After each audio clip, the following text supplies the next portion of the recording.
l'affaire Taignan 2 ou le procès du système. Bienvenue à tous. Aujourd'hui, nous plongeons au cœur d'un dossier qui ébranle les fondations de l'administration publique au Burkina Faso, l'affaire Taignan 2. Plus qu'un simple fait divers financier, ce procès est devenu le symbole d'un tournant décisif dans la lutte contre l'impunité au pays des hommes intègres. Après la condamnation historique d'Amidou Taignan pour le détournement de plus de 3 milliards de francs CFA destinés aux personnes déplacées internes, le second volet de ce dossier s'ouvre sur une dimension bien plus systémique. Ce procès, acte 2, qui a vu défiler à la barre d'anciens ministres, des hauts magistrats et des cadres de l'administration, met en lumière une corruption tentaculaire nichée jusqu'au plus haut sommet de l'État.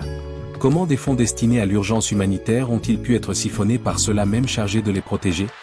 Des marchés publics fictifs aux complicités au sein du Trésor, nous allons décortiquer les agissements des acteurs clés de ce réseau. Entre aveux fracassants et déni de responsabilité, découvrez comment ce procès tant attendu est en train de redéfinir les règles de la redevabilité au Burkina Faso.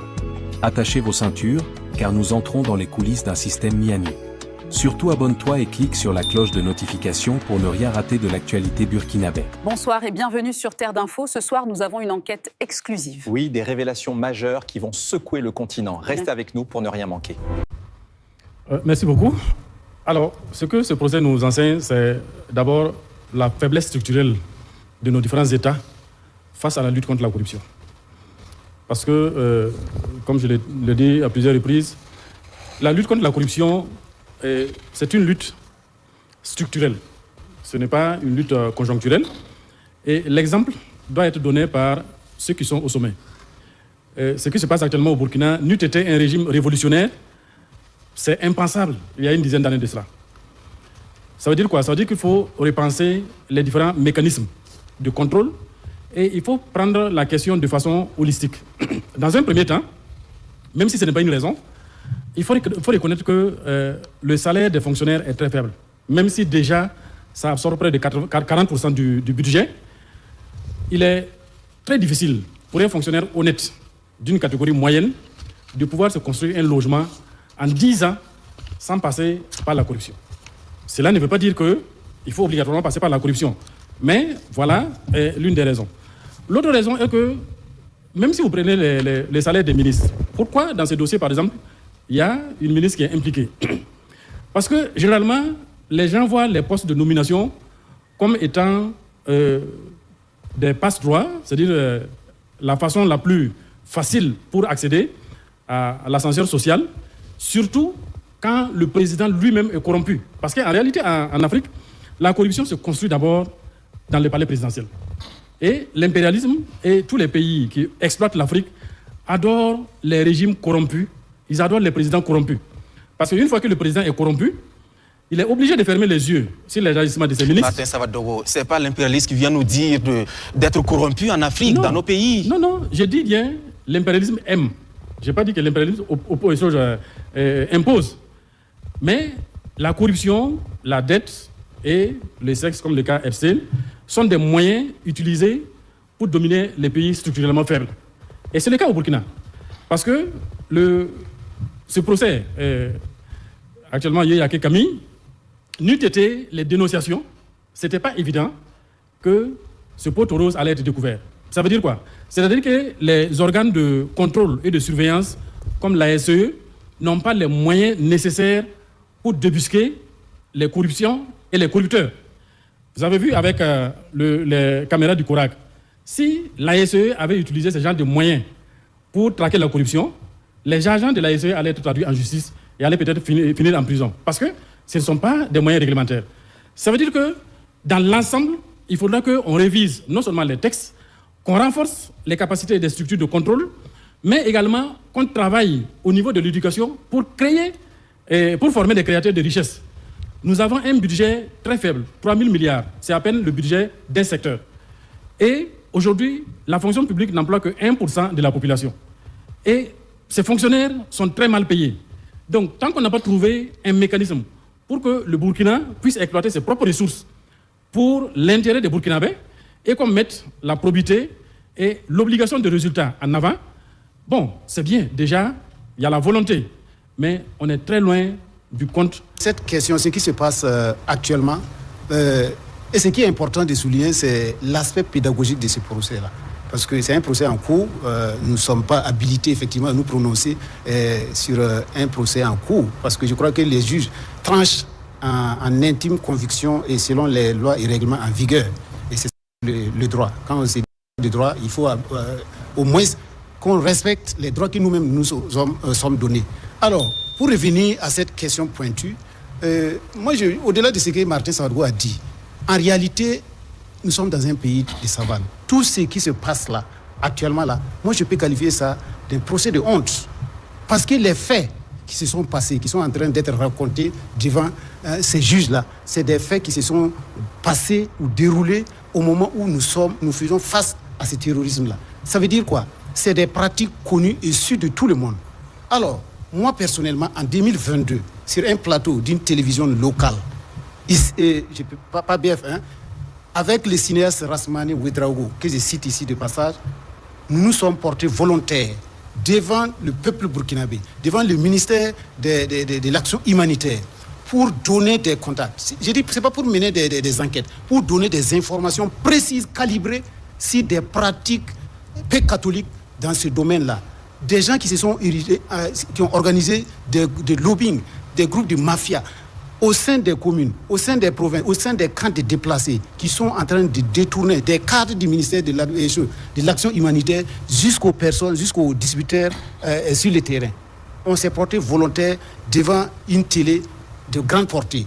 Nous nous sommes déportés pour aller au ministère, pour taper à toutes les portes, pour dire que nous sommes en train de vivre des situations intolérables dans les camps de déplacés internes, que ce soit à Barsalgo, que ce soit à Kaya, que ce soit à Bourzanga, que ce soit à Wayuya, que ce soit à Titao, nous avons des contacts, nous avons des noms, nous avons ciblé, nous allons vous donner toutes les informations. On n'a pas besoin de faire des enquêtes. Contrairement à ce que Ouedraogo dit, que ni Tété, du moins les Rennes-là, n'avaient pas. Ça, il n'y avait pas d'enquête à faire.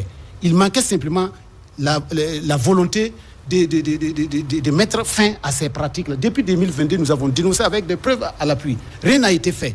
On a assisté au déroulement de l'affaire jusqu'à aujourd'hui, avec les changements à la tête de notre pays, avec la volonté manifeste des dirigeants actuels de mettre fin à ces pratiques-là. C'est en ce moment qu'on est en train de vivre ce qu'on a. Mais nous savions. Des familles se sont disloquées, des familles de déplacés se sont disloquées. Des gens ont détourné des femmes de déplacés parce que simplement on faisait des transferts d'argent.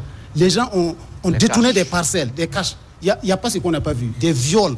Franchement, vous aviez on a dénoncé, on a tout fait. Mais rien n'a été fait. Ce procès de Yake Kami et autres, c'est l'acte 2 du procès Tegna. Je voudrais rappeler que c'est Yake Kami lui-même qui a mis le coup de pied dans la fourmilière en 2024 en dénonçant bien sûr Tegna d'avoir falsifié ses signatures pour percevoir des sommes indues qui s'élevaient à environ de 3 milliards. Alors, Tegna a été jugé, il a écopé de 10 ans de prison ferme et d'autres sanctions. Et Tegna, lors de son procès, lui également a fait des révélations, à savoir que les sommes qu'il percevait de façon indue, il a cité des noms. Et parmi ces noms, bien sûr, il y a le nom de la ministre Lors Ongoyen et aussi le nom de Yake Kami, qu'il a même dénoncé. Et je suis heureux aujourd'hui que ce procès se tienne, parce que je faisais partie de ceux-là qui s'impatientaient un peu, compte tenu du fait que ça traînait un peu. Et je me suis dit, si on ne donnait pas suite aux dénonciations, aux noms cités par Tegna, le procès allait avoir un goût d'inachevé. Parce qu'il a cité des personnes. L'idéal serait d'aller à un procès, quitte à ce que des gens soient blanchis, parce que si ça restait comme ça, sans suite, il y allait avoir trop de polémiques là-dessus. Aujourd'hui, le procès a cours. Qu'est-ce que cela me rappelle un peu, si vous voulez? Il a dit c'est le procès de la honte. Et je suis d'accord avec lui.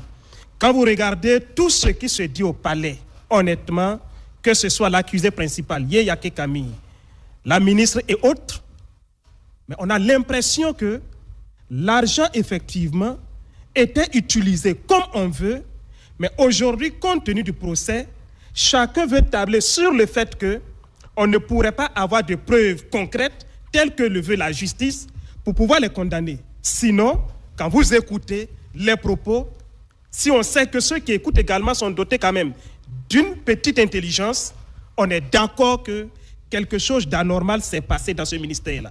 Et ça, c'est la vérité. De l'argent s'est évaporé, on a détourné de l'argent. Maintenant, est-ce qu'on aura toutes les preuves nécessaires juridiquement pour les condamner? C'est là la question. Sinon, quand vous écoutez les témoignages, quand vous écoutez les propos, il y a des propos qui insultent même l'intelligence des gens. Nous sommes tous fonctionnaires au Burkina Faso. Venez dire, oui, je suis consultant, j'ai assuré des cours à l'ENAM et à l'ENAREF, ainsi de suite, qui me permet de faire un certain nombre de réalisations. Ces cours-là, nous les assurons tous. Si je vais vous dire dans combien d'universités publiques et privées j'interviens, c'est plus d'une dizaine. Et je ne crois pas que Yaya Kami, sa fonction-là lui permet d'avoir un salaire plus élevé que le mien. Ce n'est pas possible. Mais on ne peut pas faire ces réalisations. Donc au moins, c'est un certain moment qu'on ne prenne pas des gens pour des canards sauvages. L'autre aspect, c'est quoi? Et il a dit tout à l'heure, ça a été documenté. Je crois en 2021 ou en 2022, je ne me rappelle pas bien, la presse a d'ailleurs relevé des cas à Kaya, justement, de vivre contre sexe, pratiqués par les agents de ce ministère-là. Donc des vivres qu'on leur donnait à l'endroit donc des personnes déplacées internes, et ces agents du ministère utilisaient ces vivres-là pour coucher avec des femmes de PDI et leur donner des vivres.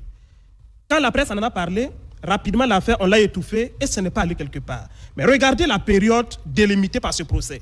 À un moment où notre pays fait face au terrorisme, où on cherche de l'argent pour venir en aide aux personnes déplacées internes. Et ce ministère qui est un ministère clé, qui normalement devrait aider l'État burkinabé à s'occuper des PDI, en mettant à leur disposition le peu de ressources que l'État a pu mobiliser, mais ce sont les agents qui se permettent, jusqu'au plus haut sommet d'ailleurs de ce ministère-là, de détourner de l'argent. Certains agents, c'est important certains de le dire, agents, parce que ce n'est pas tout le absolument, ministère. absolument. Nous n'accusons pas tout le ministère de l'action humanitaire, Je suis parce que d'accord. dans ce ministère, il y a des travailleurs consciencieux. C'est certains agents. Je suis d'accord. C'est important de le souligner. C'est très important, autant pour moi c'est un abus de langage. Certains agents du ministère utilisent l'argent de ce ministère-là pour s'enrichir de façon très illicite. Un signal fort pour l'avenir. En conclusion, l'affaire Taignan 2 ne se résume pas à un simple verdict judiciaire. Elle marque la fin d'une ère où le sommet de l'État semblait intouchable. Ce procès a levé le voile sur des mécanismes de corruption sophistiqués, mais il a surtout prouvé que la vigilance citoyenne et l'indépendance de la justice sont les piliers indispensables de la refondation du Burkina Faso. Si les condamnations prononcées apportent un sentiment de justice aux populations meurtries, le défi reste entier. Comment s'assurer que de tels systèmes ne se reproduisent plus? La traque des biens mal acquis et la réforme profonde de nos institutions sont désormais les prochaines étapes de ce combat de longue haleine. Merci d'avoir suivi cette analyse jusqu'au bout. Votre avis nous intéresse. Pensez-vous que ce procès suffira à décourager la corruption au sein de l'administration? Réagissez en commentaire, nous lirons vos réflexions avec attention. Si vous avez apprécié ce travail d'investigation, n'oubliez pas de laisser un pouce bleu et de vous abonner en activant la cloche pour ne manquer aucun de nos prochains dossiers sur l'actualité judiciaire et politique. Partagez cette vidéo pour informer le plus grand nombre. Restez informés, restez intègres. À très bientôt pour une nouvelle vidéo. Merci de nous avoir suivis jusqu'au bout. Si cette information vous a marqué, n'hésitez pas à liker et commenter. Et surtout,